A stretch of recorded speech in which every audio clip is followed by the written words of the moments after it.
புத்தகத்தினுடைய இறுதியாக சில வார்த்தைகள். முஸ்லிம்களின் வீரமரபை இஸ்லாம் தோன்றிய பிரதேச சூழலில் நிர்ணயம் செய்தது என்றாலும் அது ஓர் உயிர் மரபாக அரேபியர்களால் வளர்த்தெடுக்கப்பட்டது. அவ்வீரமும் நெஞ்சுறுதியும் தான் தமிழகத்தின் கரையில் கால் பதிக்க அவர்களுக்கு முதலீடாக அமைந்தது. ராவுத்தர், மரைக்காயர், பணிக்கர் என அடையாளப்படுத்தப்பட்ட இவ்வீர விலாசத்தினர் வாழும் இன்றைய தலைமுறைக்கு சில செய்திகளை விட்டு சென்றுள்ளனர்.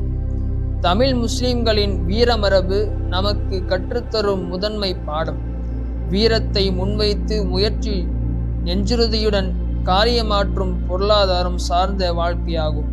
இதுவரை பேசிய அனைத்து தகவல்களிலும் இவ்விஷயம்தான் ஊடாடி நிற்கிறது.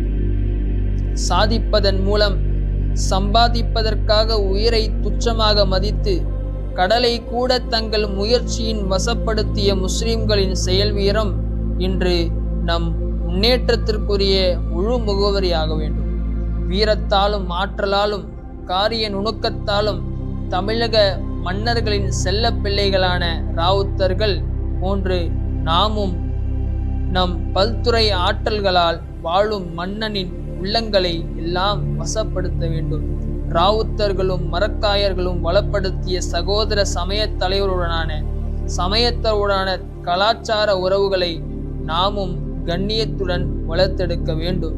முஸ்லிமின் கோலத்தில் தன் சமய கடவுளரை சித்தரித்து காணும் அளவிற்கு ராவுத்தர்களால் சக சமயத்தாரிடம் தாக்கம் ஏற்படுத்த முடிந்திருக்கிறது என்றால் நம்மால் முடியாதா? நம் தகுதிகளால் சாதனைகளால் சமயங்கடந்து மனங்களை ஆள்வோம்.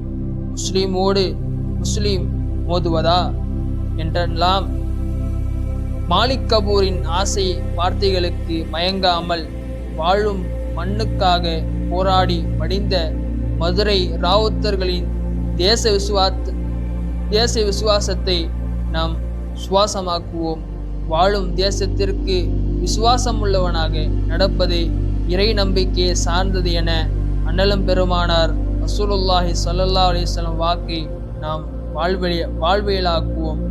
ஏதோ வாடகை வீட்டில் வாழ்வது போன்ற உணர்வுடன் இத்தேசத்தில் வாழாமல் இத்தேசத்தின் சகலத்திலும் நமக்கு பங்குண்டு இத்தேசத்தின் விடுதலைக்கு நாம் கொடுத்த விலை மிக அதிகம்.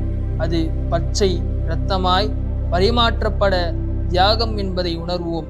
கனிஷா கான், ஷேக் ஹுசைன் அலி போன்ற குதிரைப்படை போராளிகளின் வாரிசலாக தேசம் காக்க தியாகங்களுக்கு முன்னிற்போம். தனது கரங்களால் கடினமாக உழைத்து பெற்ற செல்வத்தின் உண்ணுவதை விட சிறந்த உணவு ஏதுமில்லை என்ற நபிகள் நாயகத்தின் வார்த்தைகளை வாழ்வியலாக்கி தங்கள் ஆளுமைகளால் கடலை கடந்து பல கரைகளை தங்கள் வாணிபத் தலங்களாக்கிய மரக்காயர்களின் உழைப்பின் உறுதி நமது உயர்வின் வழியாகட்டும். வாழ்வதற்காக மூச்சடக்கிய வீரர்கள் முத்துக்குளிக்கும் உரிமையை தக்க வைத்துக் கொள்வதற்காக அதிகார ஆயுத பலம் வாய்ந்த போர்த்துகீசியரோடு 2 நூற்றாண்டுகள் நடத்திய தொடர் போராட்டம் நமக்கு எதை கற்றுத்தருகிறது?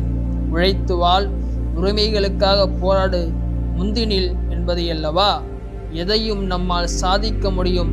யானை பிடித்த முஸ்லிம் பணிக்கர்களின் மனோ வலிமை, சமயோசிதம், திடகாத்திரமான உடல் இருந்ததால் சாதனை படைக்க எல்லோராலும் முடியும். நாம் நடப்பதற்கு தயாரானால் பாதைகள் மறுப்பு சொல்லவா போகிறது?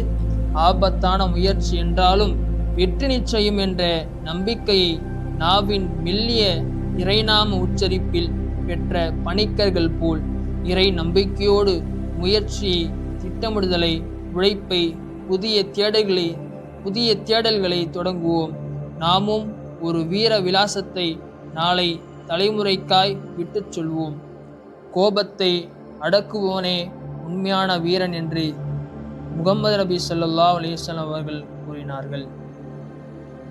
இப்புத்தகத்தில் பல தலைப்புகளில் விஷயங்களை கேட்டு அதனை தன்னுடைய வாழ்க்கையில் செயலாற்ற காத்திருக்கும் உங்களுக்கு என்னுடைய நன்றிகளை தெரிவித்துக் கொள்வதில் மட்டில்லா மகிழ்ச்சி அடைகிறேன். ஷுக்ரன் ஜசீலா. அஸ்ஸலாமு அலைக்கும் வரஹ்மத்துல்லாஹி வபரகாத்துஹு. அடுத்த புத்தகத்தில் பலவிதமான விஷயங்களை பார்ப்பதற்கு ஆவலாக இருக்கிறோம். அஸ்ஸலாமு அலைக்கும்.